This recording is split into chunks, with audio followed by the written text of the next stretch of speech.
Hi guys, it's Lily and I am going to show you a very basic start to watercolours, because in your art box you should have been given a little watercolour set and a paintbrush. So we're going to just quickly go through a couple of different styles of painting that you can do with your watercolour set. So style 1 is what some people call wet on wet, which is where you paint. So I'm just going to draw a couple of lines here of colour, and it's a beautiful effect if you're drawing abstracts, if you're painting in slightly more of an abstract style, because then what you do is you, whilst it's still wet, paint your other colour into it, and the wet paint disperses into the wet paint that's already on your page, and you can see it happening now. They're blending together and creating a beautiful combination of colour. And you get a lovely texture out of it as well. You can see the texture coming. So that's a lovely style to try. So that one is called wet on wet. And then another thing to try is wet on dry. So I'm gonna get a bit more colour. And I'm just going to quickly dry this with a hairdryer, okay? So there's going to be a loud noise.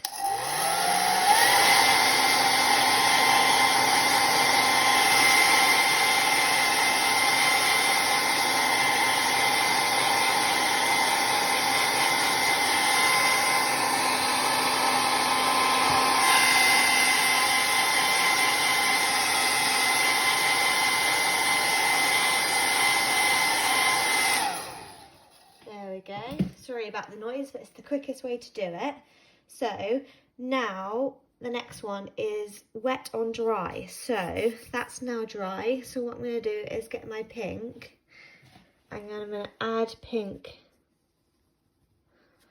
to it. And as you can see, the colour is a lot stronger on this one, and it's not seeping into the back colour. So if you're trying to build up an image of watercolour, so say I was trying to draw a flower and I really wanted it to look like a flower, what I'd do is I'd use this style, because then I could build up the colour slowly and surely, and I know that it wouldn't bleed into the other colour. I've just got my sketchbook here because I'm going to show you an example in my sketchbook of what I mean. So here's an example. So I've let the first layer dry completely before I've started the second layer of colour. So if you want to build up a sense of tone in your image, so that's your shading, remember, when we talk about tone, we're talking about the shading, the shaded area of an image. If you want to do that, then you need to use this wet on dry technique. So make sure you're completely drying each layer before you start the next one.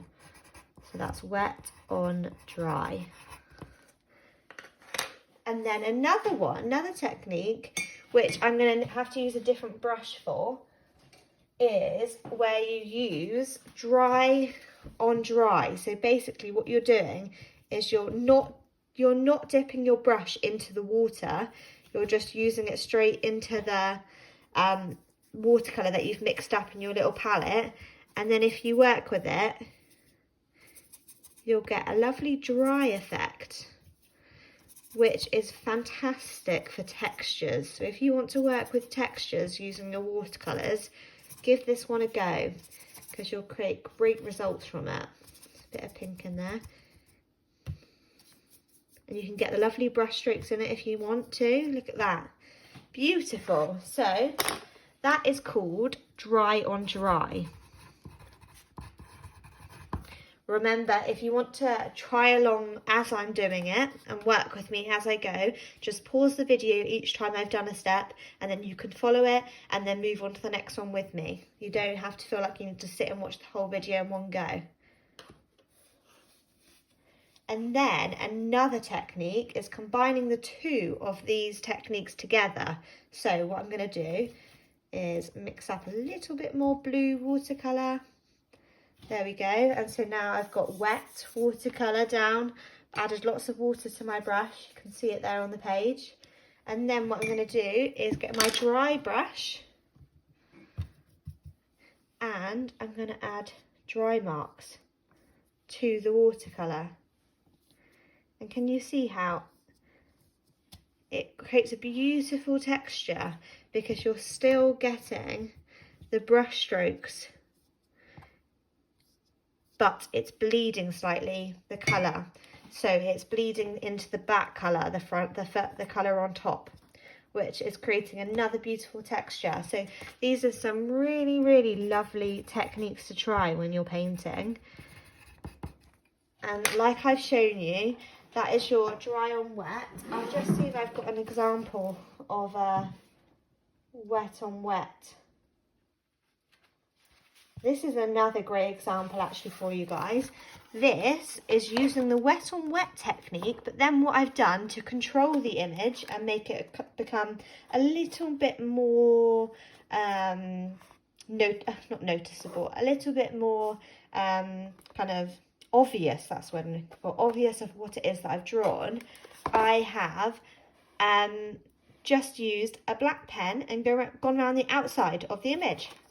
And what a lovely result that creates, because you have the texture behind it and then you have the detail with the black pen. So that's a technique to try as well.